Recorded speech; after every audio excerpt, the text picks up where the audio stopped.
Welcome to the Wolfkeeper, a show that's just about everything that you could maybe think about, everything that you can feel that's inside of your heart. What I need for you to do right now is spend the next hour relaxing. Just stop your day before you go into 12 o'clock. And I just want y'all to close your minds, open your hearts, and relax and go on this journey with me. It's a beautiful place that you're about to go, because I want to make you feel, I want to just open you up and think about some things you never really thought about. Right now, the Wolfkeeper. Come on. Good morning, y'all. Come on. It's the Wolfkeeper show. Get ready. Come on, let's go. Yeah. Woo. Yeah. It's the Wolfkeeper show. Your boy, Toriano Sanzoni. Yeah. Chanelli Nell. My boy Tyrone Scott somewhere rocking the Doogie Dogs. Denzel's in his house.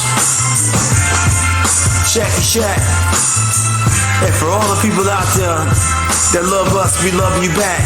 Thank you all. Get ready for an amazing show with the Wolfkeeper. Get ready. Here we go.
The Wolfkeeper show is Toriano Sanzoni, your host. What a fabulous show. I'm solo. All my counterparts out doing their thing. Shout out to everyone that's part of this team. Shout out to Rejoice, CJ, Jay, all those awesome, amazing people. Tyrone Scott, someone rocking with the Doggy Dog. Shout out to Trap King, Sterling Davis. And today, Rebecca Rose. You have quite the resume. Rebecca Rose transitioned from the world of women's healthcare to focus on improving the health of women's best friend. She is a biochemist, product developer, and founder of InClover. Under her leadership, InClover set the gold standard for animal studies, utilizing state-of-the-art technology, sound scientific methods, and humane practices. As InClover's product development, she carefully formulated innovative supplements using evidence-based research and has been named as a Pet Edge Woman Influence and Women in Pet Industry Woman of the Year. Boom. Grew up in rural Ohio, out in Boulder, Colorado. 2 cats, 2 dogs, 3 chickens, 2 horses. Who are you? Your resume, I can keep going on and on, but you have you're in it. You're in the game, and you just got done wrangling some horses this morning. and you saved the cat in the tree. Hey, I need to get my resume up. How you feel? Good, really good. Good morning. Good morning. Outside, working with the horses. Already like that, and that's big because you're in Colorado. So what, you guys? It's what, you're hour behind us or 2? Yeah, out earlier. So you already woke up this morning, wrangled the horses, and looking fabulous after wrangling horses, and about to knock out the podcast. So tell me about InClover for people that didn't catch all of the bio that I just broke down. I started InClover out of a need for more evidence-based medicine in supplementation for dogs and cats. So that's what we do at InClover. We make supplements for dogs and cats. Okay. So if you have an animal that has arthritis or dental issues, skin and coat, digestive, urinary tract, all those really common issues, we've spent the last 20 years studying the physiology of the animal, studying what's going on when they have those issues, and making sure that we're providing them with exactly what they need and nothing more. And so that's really the foundation of InClover. And as you mentioned, it started with me working with the National Institutes of Health and the Center for Disease Control on women's health care. And I realized that I could take that and I could transition it to work for animals, which was something that no one had done yet. Okay. And so I've just spent my career doing that and really love it. And I'm fortunate enough to be in Boulder, Colorado, and be able to do what I love. That is super duper amazing. So where did your love for animals start? Did you grow up with horses? Because you're not just into dogs. You got dogs, cats, horses, chickens. Did that start as a young child? How did you get involved in animals? I grew up in rural Ohio, and in northeastern Ohio, and it's still the same way, where you go to the grocery store and right beside the car parking is horse and buggy parking. Mm. So grew up was really rural. That's rural. That's the real deal. It was, and I left there to go to school and did all of those things. But I was already imprinted. I love the farm life. I love being around animals. And so as soon as I got out of school, I started having animals myself, and now living on a little bit of acreage and can have a little bit of a farm. What does that mean, a little bit of acreage? So where I grew up, I have 4 acres, and that would just be like nothing. But out here in Colorado, it's like a hobby farm. And so I have chicken coops, and I just put a little barn on the property and brought my older horses home, and my dogs can just run. It's fantastic. I love that. That's like for real farm life, doing it. I've always fantasized one day of doing that, because dogs, to see a dog running in the open field and because my friend and I, we joke that we're urban goat farmers, because, trying to kennel dogs in the city. That's a new thing that has transpired. But having animals in the city is tough. But you're out in and you grew up in that rural environment, do you feel that those things gave you an advantage, when you brought that to the professional world, like your background of being truly, you're in it, you grew up with, hands in the dirt. So how did that help influence you, if at all? It really helped influence me in my journey of going from that, very rural, about 1 in 4 of the people I graduated from high school with went off to college. So it was pretty normal that you would just stay, you would probably work at, the factories had come up into the area, so you'd probably work in a factory. So that was kind of, what molded me as I was growing up. And I had decided that I'm going to school and I'm getting out of here. I'm going to see the world, and I'm going to do different things.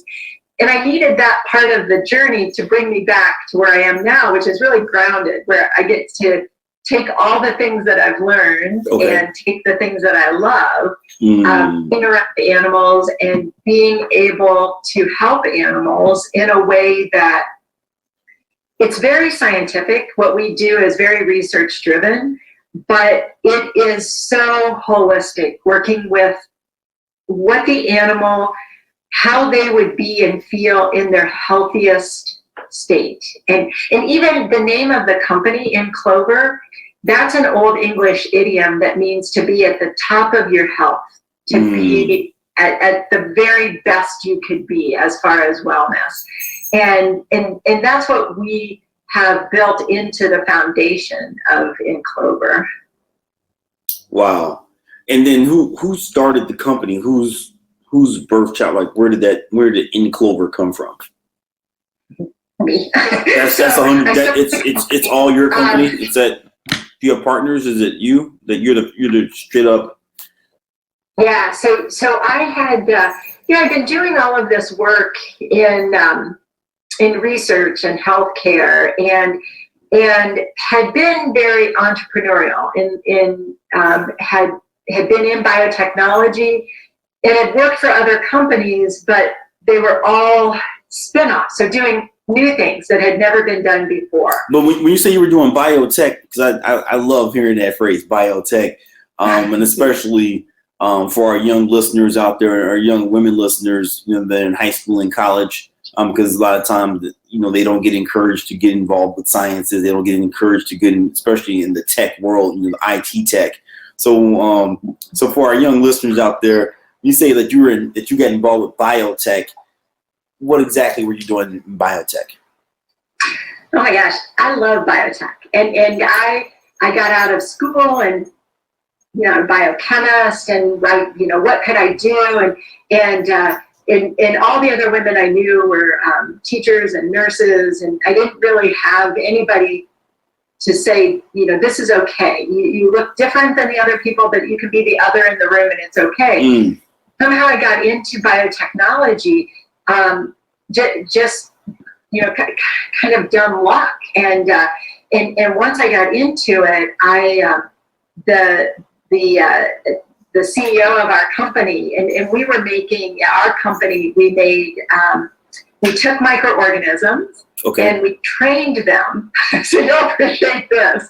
We trained them to overproduce bulk pharmaceuticals in a fermenter. So in like a big stainless steel soup tank, using any genetic modification or anything like that. We were just training them to, instead of what they would like to do is to grow. And we said, instead of growing, we would like you to make this this pharmaceutical product and overproduce it. So it was something that had never been done before. Okay. And so being pioneers, it was easy for somebody like me, who was the other in the room, to work hard and keep moving into different roles. And so our CEO would joke that every 2 years they would have to move me to another job or another location, because I just wanted to learn. I just wanted to. I love that. that was a foundation, that allowed me to get the confidence to then ultimately go out on my own and start. Wow. So what college did you go to? I did. I went to college, my undergrad and graduate in Colorado, so UNC and DU. Okay, wow, that is so super amazing. And now, I mean, with the first woman vice president, and women are like rocking politics. You're seeing more women in tech. You're seeing more women in sciences. Did you have like any barriers to entry because you were a woman in the beginning of getting involved in bioteching? And then that's my first question. And second, obviously you're in it, you started your company, but then how did you fend yourself against bit guys, coming in and saying, hey, great idea, let's just take your idea? I mean, because that's a big Goliath to go after, that I'm going to start a biotech company. Like, how did you, one, get past all the barriers of entry, and then now you're in it? Because I would assume that you're just not, that it's not just peaches and cream every day being in the biotech industry and making a living from it. So when I was working in biotechnology, I was the other in the room, and I quickly learned that to be the other in the room, you need to be really comfortable in your own skin, and you need to own it, and not try to be like the other people that you're with, but be different, and not to, I worked hard, and I love learning, and I love solving problems, and so it was a perfect fit for me. And so as I continued in that role, I got more and more comfortable, and then I I need to educate up a little bit and on the business side of things, because I have all the science, but I don't have any of the business side. So I got an MBA while I was working. Wow. And the business piece of it. Because that was what I felt like. And maybe that's part of being the other in the room is that you tend to be a bit of an overachiever, and I felt like I needed to have that. And so it helped me to position me to not only to start InClover, but also to start it in a way to anticipate what possibly could go wrong. And so I immediately went to those really smart attorneys that I had worked with in technology, and I said, hey, I'm starting up this company, and I have this technology, and it's something that nobody has figured out before, and I want to be able to protect it. And so they worked on the patent side of things. So for our joint supplement, Connected, we hold 3 patents on the product, and we hold that protection. And early on, we were approached with by large biotech pharma companies saying, can we have a piece of this, or what are you doing? And having that foundation, having clinical studies, having patents, it really showed them that we were players. We are doing this. And we got to back up. The story was so amazing. I could not interrupt you, but I love how you just kind of nonchalantly said, "Oh yeah, I went back to get my MBA." like I'm gonna get my I remember when last time I actually worked for someone almost 20 years ago, and I had the opportunity to go back to Northwestern University for free that they would pay for. I was like, I couldn't even I looked at the syllabus. I couldn't even wrap my head around actually working and going back to school for an MBA. So that's just beast. So you did your undergrad, you're in biotech, and then you decide that you're going to oh yeah, I'm going to go get my MBA. in that, was that, I mean, because that's, you don't just nonchalantly do that. I mean, what was driving you? What was pushing you? Was that because you were in the room as the other, and then you said, hey, I can't, if I'm going to be in this playing with these other people, I need to know the business part. Was that your sole motivation? Was there something else behind that? Yeah, I really felt like I needed to understand the business. And coming at it from the science, I always thought I would just do science for my whole career.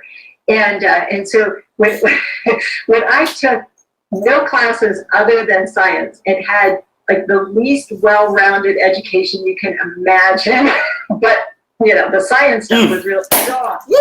I decided that I really did need to have that foundation of business. And right. I started my MBA, and one of the first classes I took was statistics. Okay. And I was just, this is so interesting. And it kind of wrapped the science around the business and took my overactive left brain and put a little bit of right brain muscle to it, and it just felt like, this that is so awesome. So what would you, I mean, people, because young people out there are just like, I have a son in college, 2 in college right now. They're just like, let's just get through college right now. I mean, they're not, and one is at a fantastic college, Gustavus Adolphus College. Shout out to my alumni in St. Peter, Minnesota. We host a Nobel conference every year. And so you have scientists from around the world going there, future Nobel recipients. So, I mean, their science program is one of the most amazing. Kids a lot of times get discouraged from science, especially in their city. They get discouraged, like science is only for the super duper smart kids, or there's kids that have grown up in these fancy neighborhoods around the world. What could you say to someone that's a parent or a kid that's watching this on like how to get involved with science? And I have a daughter in college also, and I think it's important to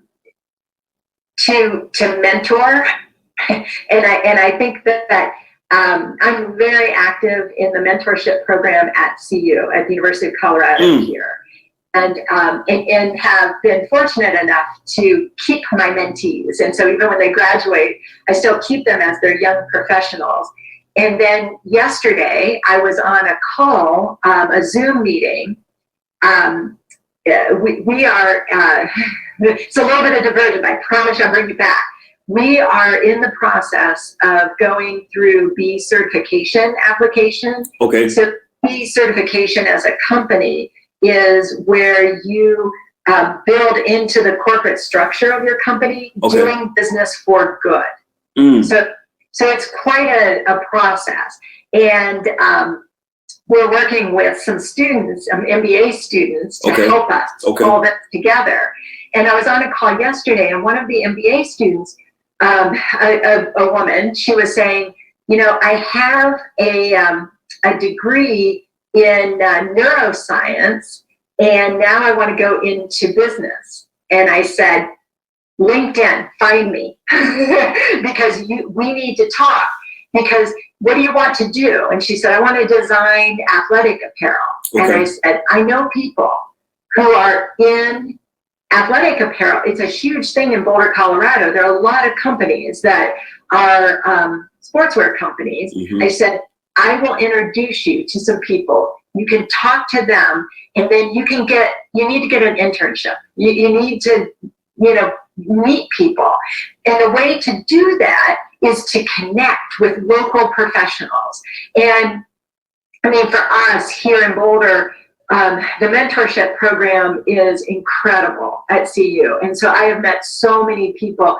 And then through my network of professional people, have been able to introduce them to folks. And then they can, what they want to do as, maybe they've never seen somebody go into science that looks like them. Or maybe their family hasn't, they haven't gone, this isn't the path that they've taken. I think it's critical for us as professionals to give back and to mentor those people so that they understand the possibilities that are Hey, man, I'm glad I asked you that. And when you were saying that, what was going through my mind is, so I'm a master dog trainer, been training dogs my entire life. I know how to make it fun and break it down for a 3-year-old, 4-year-old, and I can make it as complex as you want to be for someone in an advanced psychology class, and on any level. I can bring it back on whatever level, right?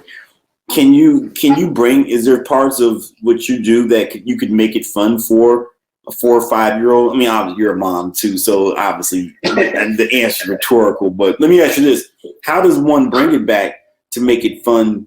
'Cause, you think science and everyone always thinks like, oh my God, I don't even understand what that means. Like that's super, and obviously there's basic kid science things, but I feel like science and math, people get intimidated by them and don't find the simplicity and the beauty in both those arts, the science and math. So what are some things that, whether if a person is, especially now with virtual learning, so what are some ways that parents and people can work with their children, getting encouraged and becoming passionate about sciences? And then say you don't have kids, say someone's like, hey, you know what? I think I always low-key wanted to be a scientist, or I never thought about being a scientist or getting involved in sciences. What are some just kind of entryway things that people can do? Yeah, that's great. That's a great way to put it, because it's science is all around us, and it shouldn't be this esoteric ivory tower. It should be all around us. Right. And so what we've done is, as my daughter was growing up, I would volunteer in her classroom, and I was the parent that was bringing in petri dishes and swabs and saying, okay, now you're all going to swab your desk, and then you're going to put that on the petri dish. You're going to see all the germs that you're touching. So that's that parent. But what we do now at InClover, and this is, I just put together a little video and suggested that with all the kids that are at home, that you should do this to see how science you can. What you do is you make it's so simple. So instant oatmeal. So you just make instant oatmeal. Okay. And then you separate the instant oatmeal and put it into 2 glasses. Just solid lump oatmeal. So it's cooked. It's just lumped into the glasses. And then we have a product. Do I have it here? Okay, Optigest. So we have a product called Optigest, and Optigest is it's a digestive supplement, and it has just 2 ingredients: digestive enzymes. And the digestive enzymes, those are the things that help you. They're in your body. In your spit, you have amylase, so that breaks down starch. So when you take a bite of a starchy food, your body immediately starts, the enzymes in your mouth start to break that down so that your body can digest it and absorb all that good potassium and the nutrients that are in that food. So we've put those digestive enzymes in our supplement along with prebiotic. And a prebiotic is just the food that feeds the good bacteria that's in the digestive tract. So when you take a spoonful of our Optigest, it's a powder, and you sprinkle it over 1 ball of oatmeal. Don't do anything with the other one. And then you just watch it.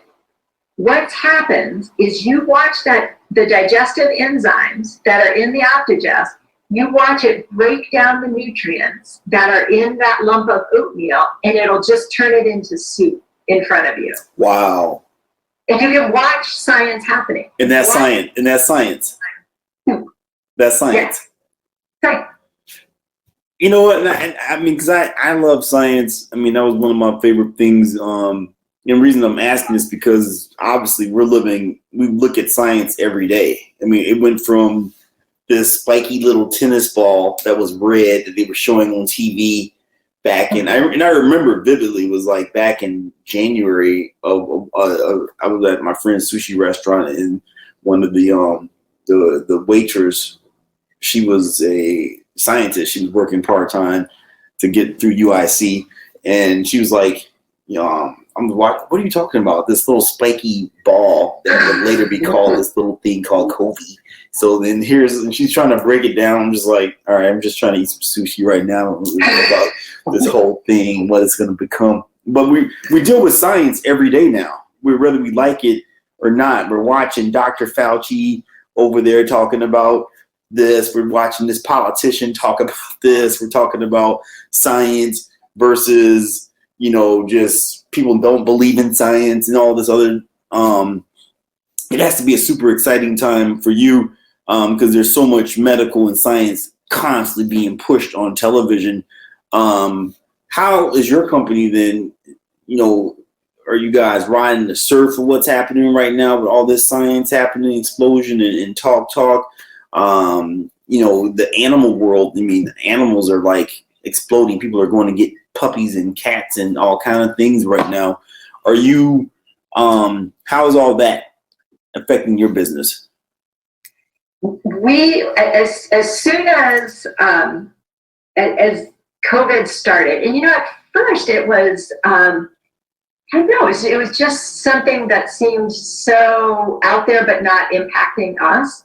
And March 1st, I was in Orlando, Florida at a global pet expo. Okay. A meeting with people from Italy, Korea, all over the world who've been impacted by COVID already. But, think to where we were at that point.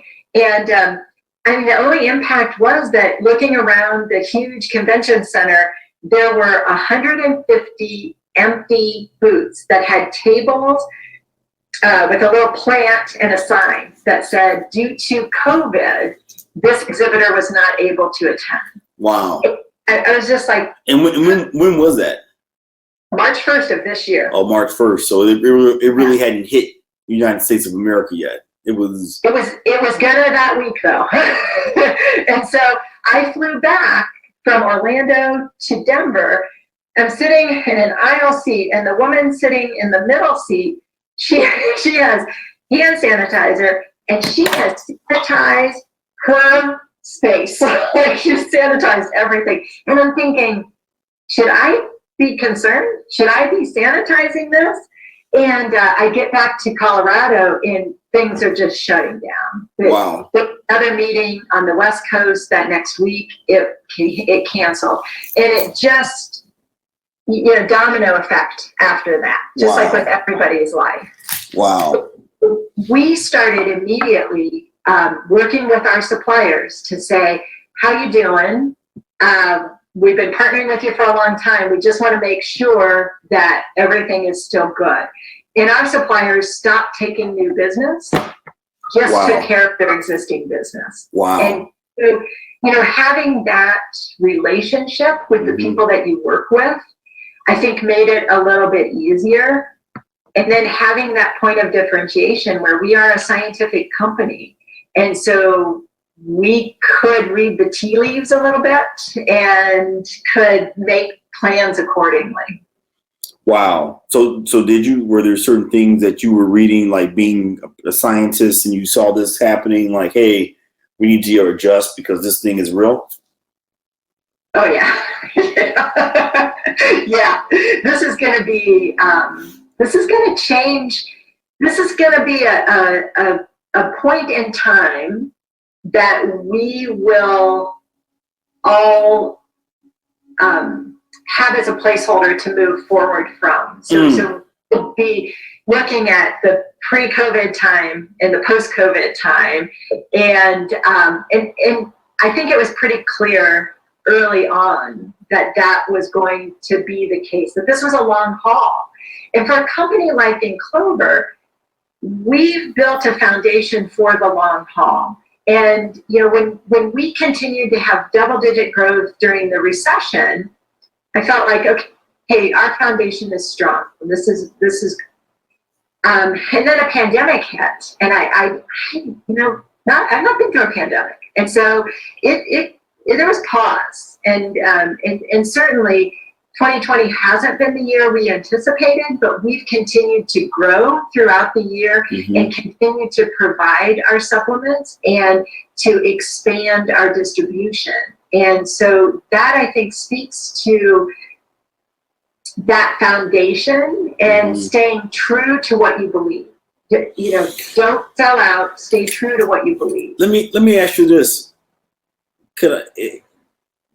You're so fascinating, first and foremost, because you understand science, you understand business, you understand the pet world, you're navigating in COVID.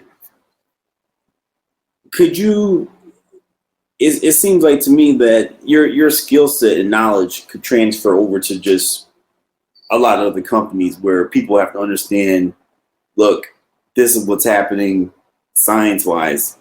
Because some people just don't understand. They think like, oh, can't wait to 2021 because it's going to be over January 5th at 8 o'clock. There's no more. COVID's done. He left the room. Right? There's some people honestly think it's over. I can't wait till 21 gets here. It's over. It's done. Right? So obviously, as a scientist, you know that's not true.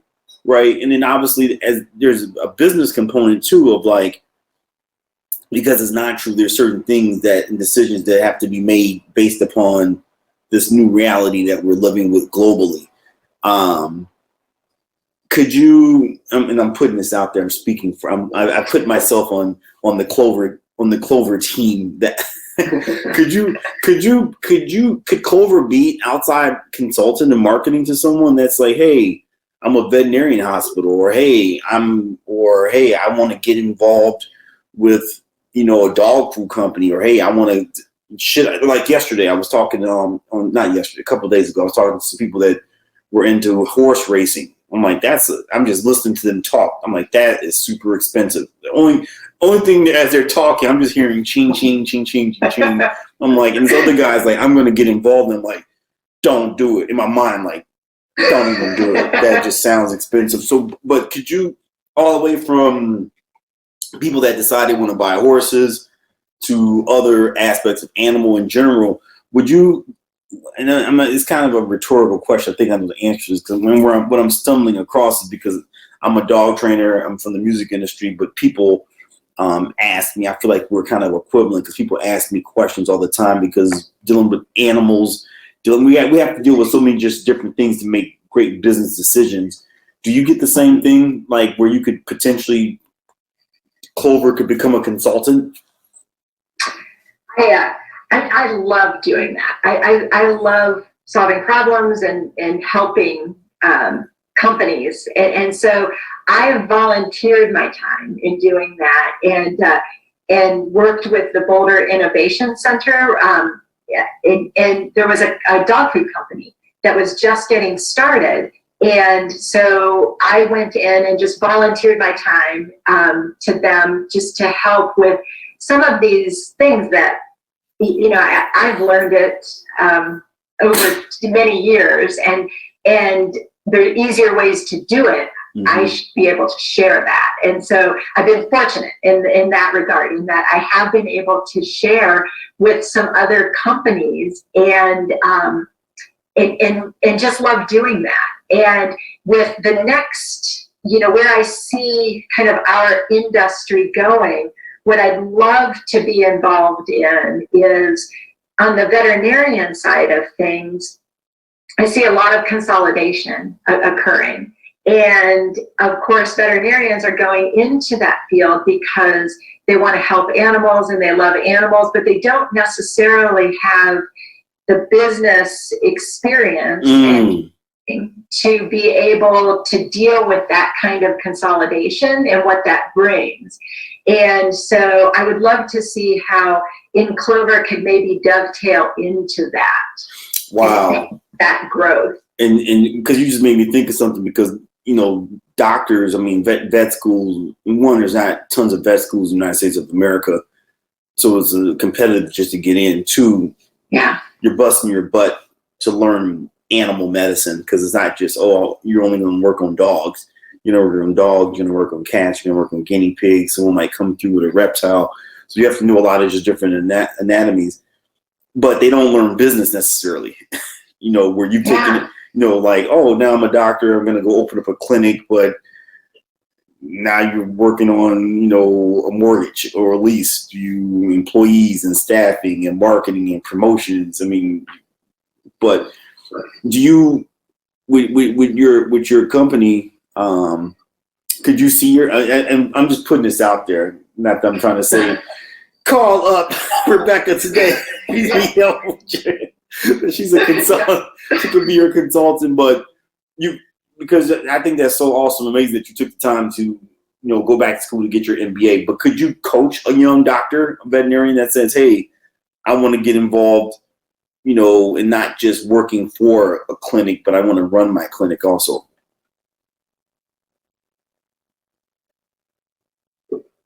Yeah, and I do some talks for the Canine Rehabilitation Institute. Okay.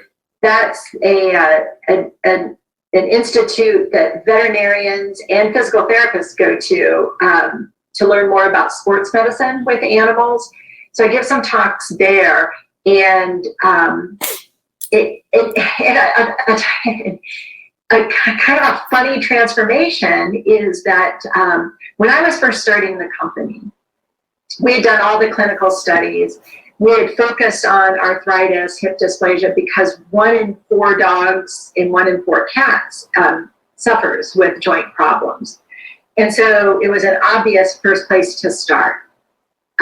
We did proof of concept studies. Then we went to New Zealand, to Massey University, global leader in research, and did multi-arm, double-blind, placebo-controlled studies. Sent all of the data back to Colorado State University, had the math department do all of the statistics on it, and said, what do you know? This connected product actually works. Statistically significant. So gold standard. So I was invited to Tufts Veterinary School to give a talk about dual treatment modality, where vets would still use the non-steroidal anti-inflammatory drugs that they currently use in the case of arthritis, but they would partner those with a supplement in 2 different mechanisms. So the drugs are masking the pain and taking care of the inflammation. The supplement is putting back what the body would normally make and helping to lubricate that joint so that it can work better and not break down so quickly.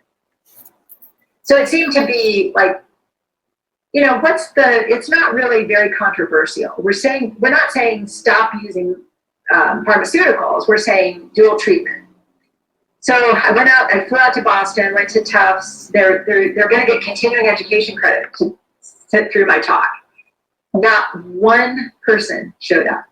0. Wow. Nobody was there. I flew back home, tail between my legs, and realized that too soon. Just too soon. And so over the years, we've taken, we've come to this earlier than most. And so we've really focused on education and how we can help to educate people on what we're doing is not controversial. It's very much rooted in evidence-based medicine. And partnering that with what the veterinarians are using now, they're learning about in school, and partnering it with an approach that allows it to work even better.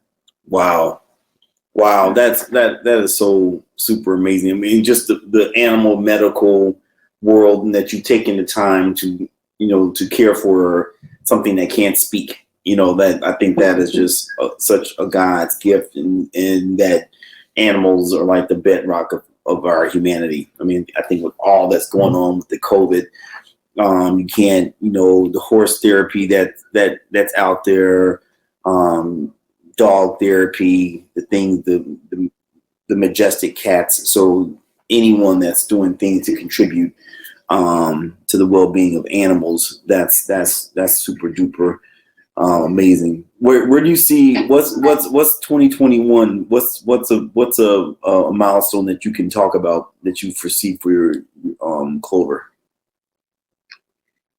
Oh boy, for 2021, I see that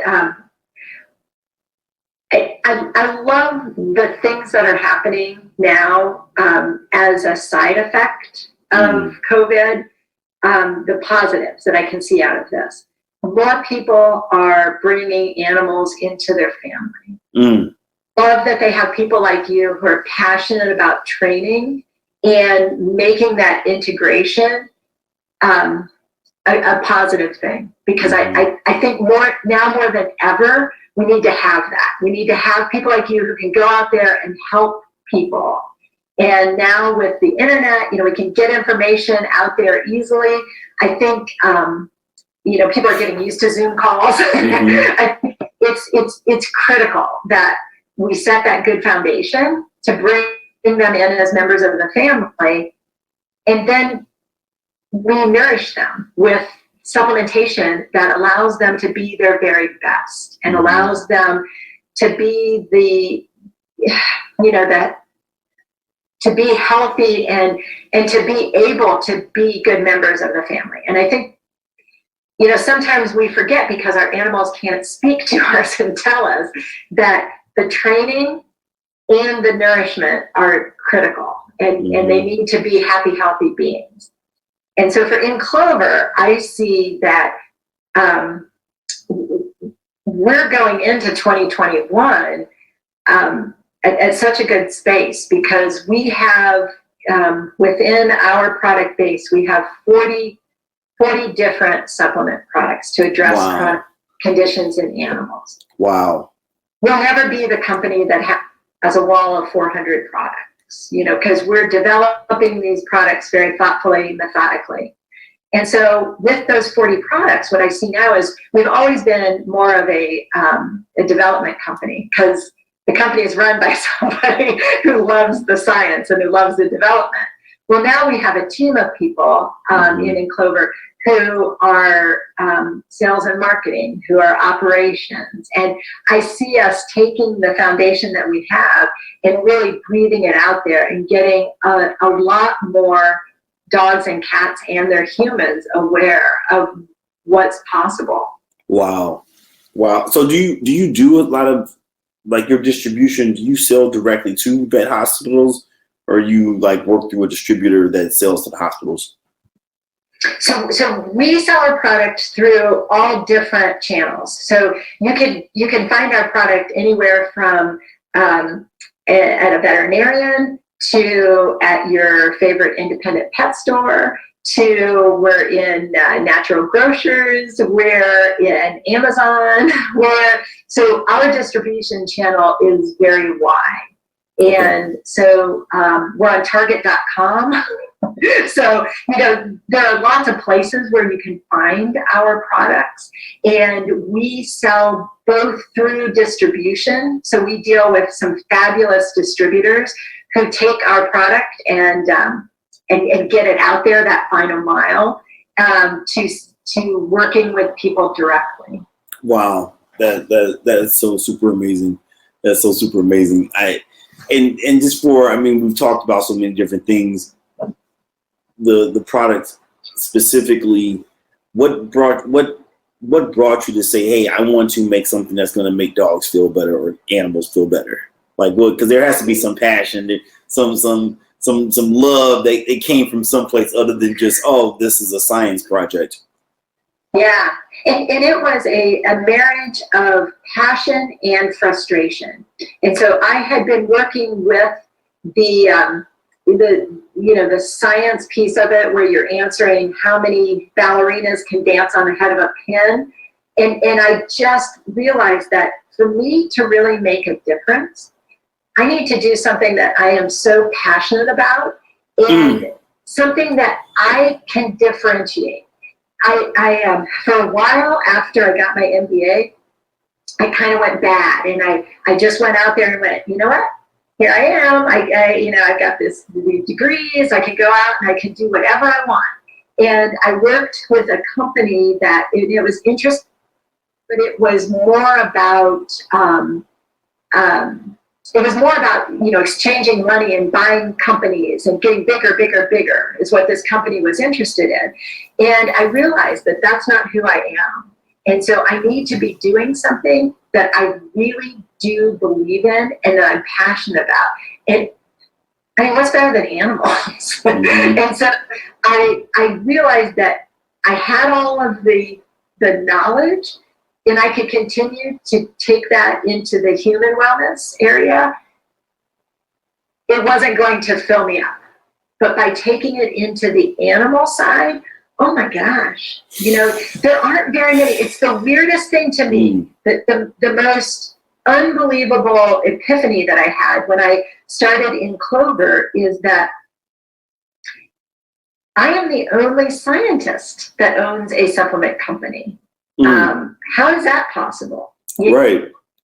Be the case. And I looked in the room around me as I was starting up, and I saw accountants and I saw finance people, but I didn't see anybody who had my background. Amen. Hallelujah. Really I love that, because I think about that quite often, because people are making animal supplements saying like, here, this will make your dog super shiny. This right here will help your dog with his diarrhea. This right here is going to help your dog run faster or make your horse jump faster and all this. And then it's like, what's your background? Like, I just figured it out. You don't see doctors or scientists that are into, nutrition in general. You think about, are there any scientists over there, the things we put in our mouth every day, like who's making it and where is it from, and there's obviously people like yourself that have made a passion about that pea tree and the experiment, with oatmeal and things of that nature, and brought it all together. But just so with your products, you said you had over 70 different product lines. So is that for what animals are those for? So we really focus on dogs and cats, and we focus on the most common chronic conditions that are affecting dogs and cats and their humans, and have developed supplements around those. Okay. We also work with zoos, and so our products are used for elephants to giraffes to lemurs. And so that has been a really rewarding thing for me, is that we set out definitely to help dogs and cats and horses. So we have a line for horses also. Oh, wow.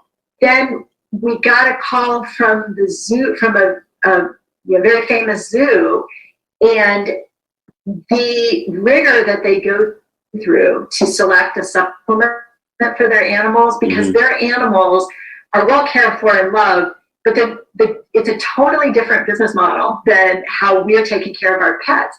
And so if they're going to give the zoo animals something, it has to have scientific rigor, because that's their bread and butter. Right. And that's, so I'm just looking at your products online right now. But coming up with all those different, so what kind of team do you have? Like how many people to come up and to do all this testing? Because I see that you pride yourself on testing these out in a humane way on animals. Yeah, and we do. So I still do all the product development, and you personally do. It's like we just came out with a dental powder, and so looking at what happens in the teeth, it wasn't just, we needed to do the testing because animals' enamel is thinner than a human's enamel. So that testing we did in a test tube. We didn't put it on an animal's teeth to see, is that going to be a problem? So we measured it in a test tube, and then we needed to get to remineralize the teeth as part of this dental powder. And so I found myself flying around meeting goat farmers, because is a goat milk whey. And I wanted to be sure that the grass that the goats eat, that it doesn't have any chemicals, that there aren't any pesticides on that. There's nothing that's imprinted into the soil. And so the goat dairy that we work with is, they've been doing this since 1928. Wow. It's a more holistic approach to the research and looking at the quality of the ingredients.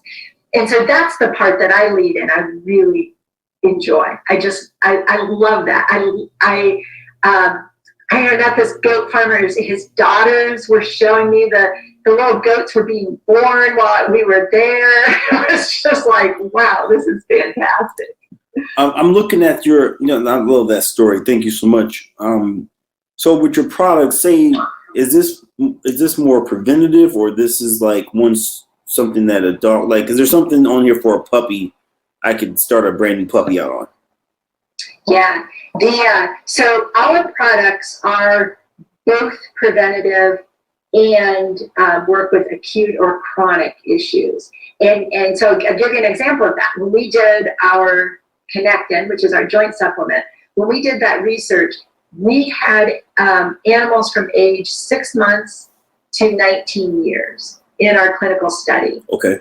What we found was that Connectin was not only helping with the joint that the x-rays showed that there was a problem, but also the joint beside it that showed no problems at all.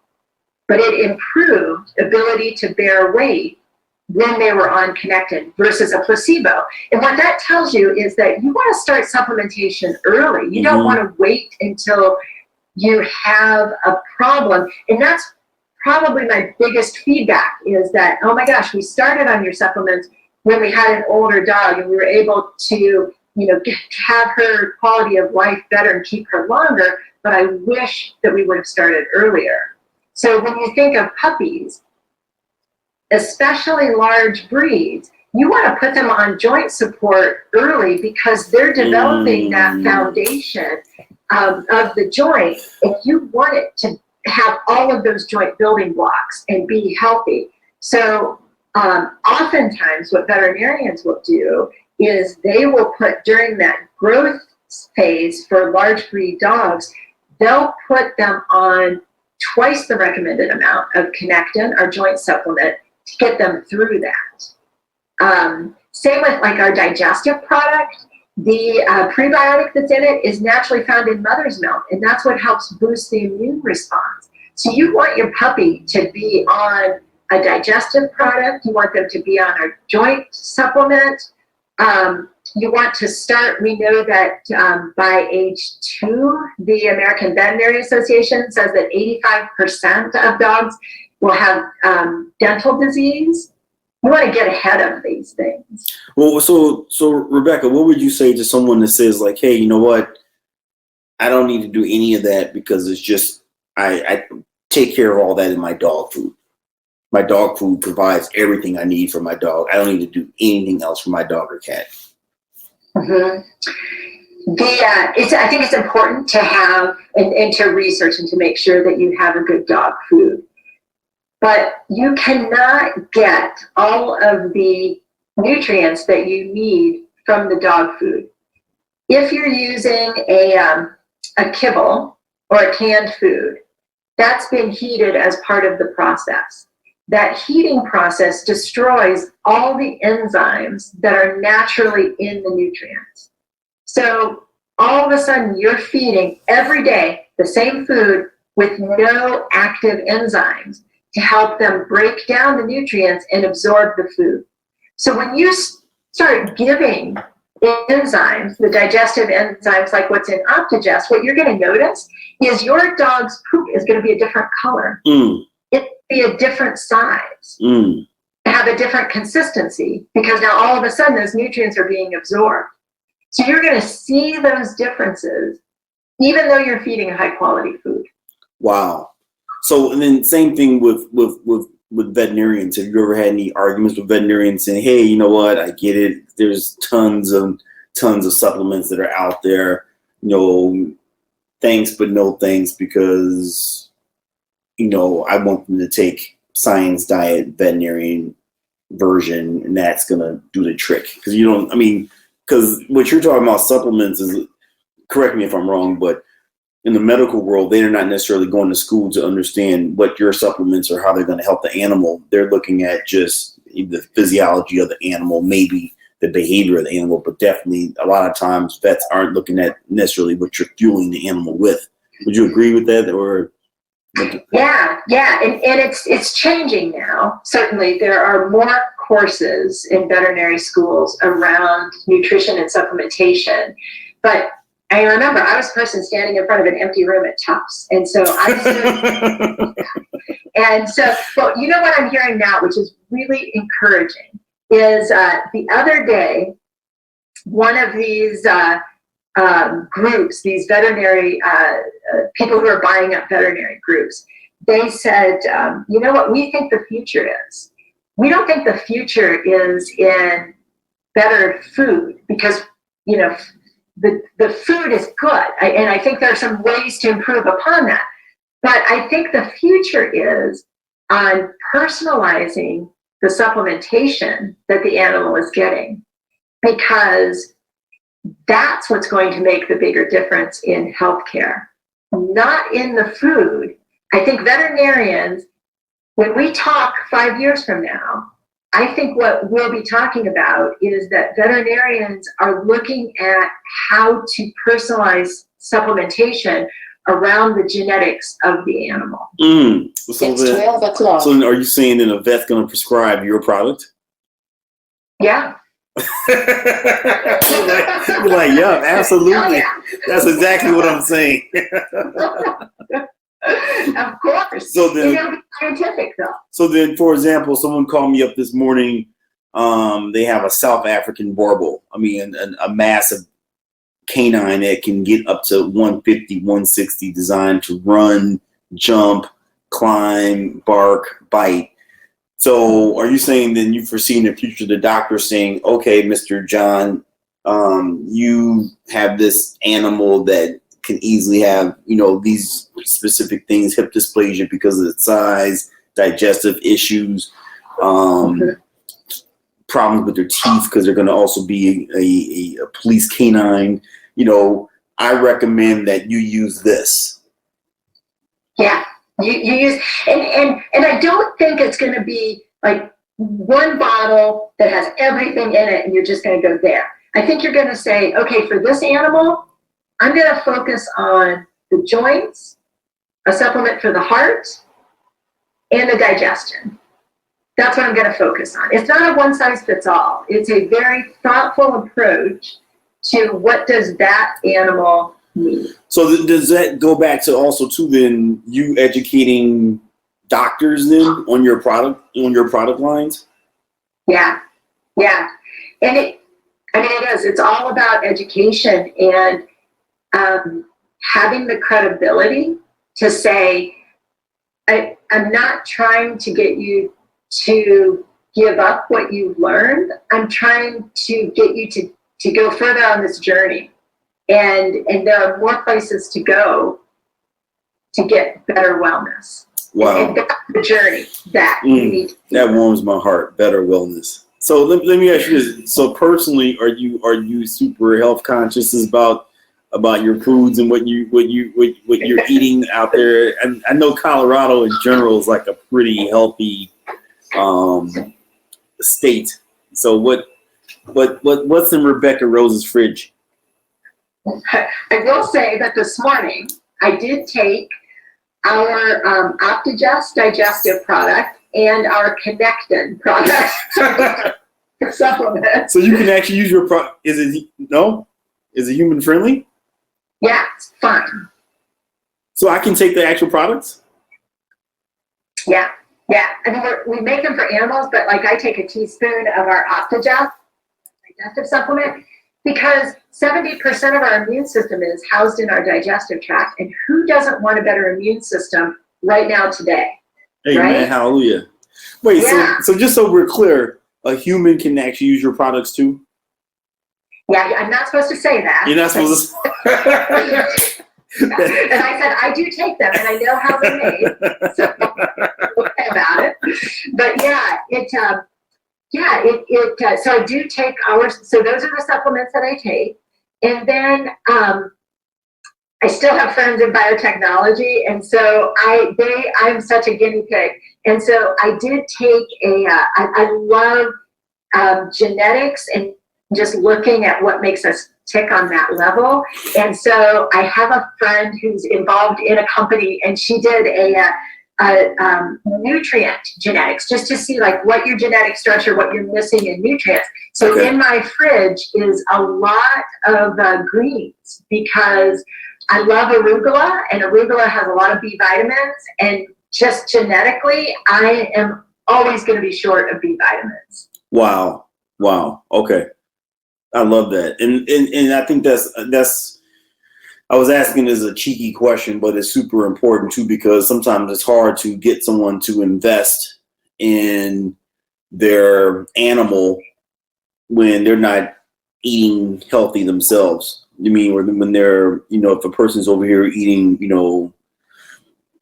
Big Macs and, bologna sandwiches every day, and because that's what maybe that's what they can afford, or what they perceive that they can afford, and they're living that world, to go spend, a premium price for a supplement, or this dog food, they might not be able to make that bridge. How would you encourage someone? I mean, what do you think? I know that has to be one of your marketing barrier of entries, of like, because I just see it with clients with pet food. Like, why am I going to spend? I can go to Walmart and buy, this big, as my friend calls it, the big dumb bag.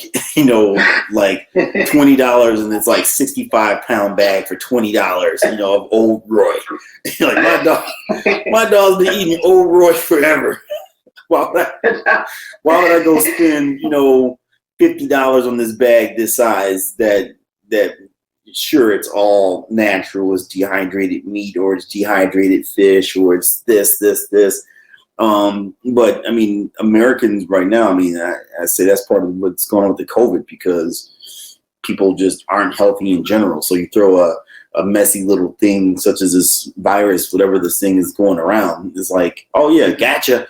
You're one Twinkie away from a one cupcake or milkshake or Big Mac or Burger King or Wendy's, and just, people, we consume fast food, and we consume it for, I was driving by yesterday, and in Chicago especially, we're fast food mecca, $2.99 cheeseburger, fries, shake. So $2.99 for cheeseburger, fries, and shake. Whole Foods, I don't know, you can't buy anything for $2.99 in Whole Foods. You can't even buy, even the chapstick is $10 in Whole Foods. So then how do you, what's one of your marketing barriers of entry of like, okay, Miss Rose, I totally get it, but I don't think Snoopy's going to be having any supplements, because I'm not even taking any supplements myself. So we created a line of, so we have I've talked about Connectin, I've talked about Optigest, and all the clinical studies all around that. And we took the information from those clinical studies, and we created a line of products. We call them our functionals. Okay. That are, and I don't have one here, but like Jump. So we have a product called Jump, and it is a very high value product, easy to use. One Jump soft chew is an administration for a 40-pound dog for a day. So you don't have to give a lot. It's I think for a month's supply for a 50-pound dog, it's like $12. Okay. For them. So it's something that you can, it's like an entry into supplementation. I formulated it as a supplement, but oftentimes people don't care about that, and they just want to give a treat that their dog loves or that their cat loves. And so we have a whole line of functionals that are the gateway into supplementation, and they are made with the same technology that we've used on all of our products. So they're formulated as supplements, but your pet will eat it like a treat. And I think that's important, is to meet people where they are, because not everybody is going to want to, when I feed my dogs their raw diet, I have all the bottles of supplements sitting above on the shelf, and I am like a mad scientist mixing all the powders and the soft chews together for them. But not everybody's going to want to do that. And early on, I went to Walmart and I bought a bag of Old Roy, and I Did you really? and I took our digestive supplement and I put it in and I watched it digest. I just put the Old Roy kibble in a little bit of water and I digested it and pulled all those nutrients out. So if you can't afford to get a really good high quality dog food, that's a reason to use a digestive supplement. And if you're buying a high quality dog food, you want to pull every last molecule of good nutrient out of it. I mean, it makes sense to use the digestive supplement to get your dog food to go further. Wow. So you're saying if a person is buying Old Roy, that's so coincidental we use the same example. My example was a real example. I know tons of people that swear by it. So you're saying if you are using Old Roy, no big deal. Just use the supplement. Yeah. Is that what you're saying? Like if they are going to use Old Roy, no big deal. They can still use the supplement though. Yeah, absolutely. And you should be using a supplement. And the way we have it, our Octogest is so concentrated that per 10 pounds of body weight, you just need a quarter teaspoon of it. So it's a good value. And it's a way for you to get more out of the food that you're feeding. But we recognize that we are not elitist in the way that we are introducing our supplements into the world. We recognize that you meet people where they are and you provide them with a value that will give better wellness. Wow. Rebecca, I can talk to you forever. And in fact, we have to talk offline because I have some questions. You just gave me some business ideas. I have to pitch at you. I have a dog that could use your help, so maybe we could trade. Right. What kind of dogs do you have? I have so they're here in the office with me now. So there's he looks like a German Shepherd, but he weighs 23 pounds. Okay. Just a hodgepodge. Got him off the Indian reservation in New Mexico. And then my other dog is he looks like a golden retriever, but he's a hodgepodge. Okay. No, I would love to. And you say you're in Boulder, right? Yeah. I love Boulder. What a beautiful part of the country. So I want to thank you so much. We have so much information. This broadcast will transcribe this and we turn it into ebooks. We add more information to support what we just talked about. And what an amazing conversation, because health and wellness, because sometimes people, they love their animals, so much they love them more than themselves. They spend all their time and energy. So I think it's a great gateway to get a person thinking about their own health, and how to feel great. You don't have to have a crampy stomach every time you eat something. You don't have to, living at an amazing level and on a premium level is an option. Especially now with technology, with amazing people like you, Rebecca Rose, who has invested so much time, energy, money, and dedication and passion to becoming an expert in that field to help animals. I truly believe that our mission here is to change the world through animals. So I appreciate you. We'll have to let's schedule some time to talk for sure. Rejoice, let's reschedule some time to talk. I have a business idea. That sounds great. I've so enjoyed talking with you. Thank you so much for inviting me today. Thank you so much. Let's reshare this and spread the love. I want to learn more about the products. Everyone that's listening to this, share this podcast. It's a lot of just great things. And I opened it up with two of like what a motivation for children around the world that get intimidated. I hate that, because growing up where I grew up, a tough neighborhood, North Lawndale, Chicago, you don't hear about people saying, "Oh, be a scientist," be a doctor, be some, work with discovering ways to change the world with things that we put into our body every day. They get intimidated. So I'm glad that you gave some ideas of how people can break it down. And not only are you a scientist, you're a mom, so you're not just talking it. Obviously, you're living it, and you're also a pet lover too. So thank you overall for everything. So super amazing. What's your plans today? Are you going back out to wrangle some horses? I'm going to go out and see what happened to my barn and see if I have gutters on my barn and horses that are calm. I threw up a couple chips of hay and have somebody out there with them. So I'm going to head out and just see how they are. What's your horsey's name? My newest horse is Tresor, and I hate to admit, but I changed his name, but that means treasure. And then his buddy is Corey. Tresor and Corey. Yeah, I love it. That's a fancy way to say treasure. Tresor. His name is Tresor. Yeah, he used to be Tuffy. Tuffy. I love it.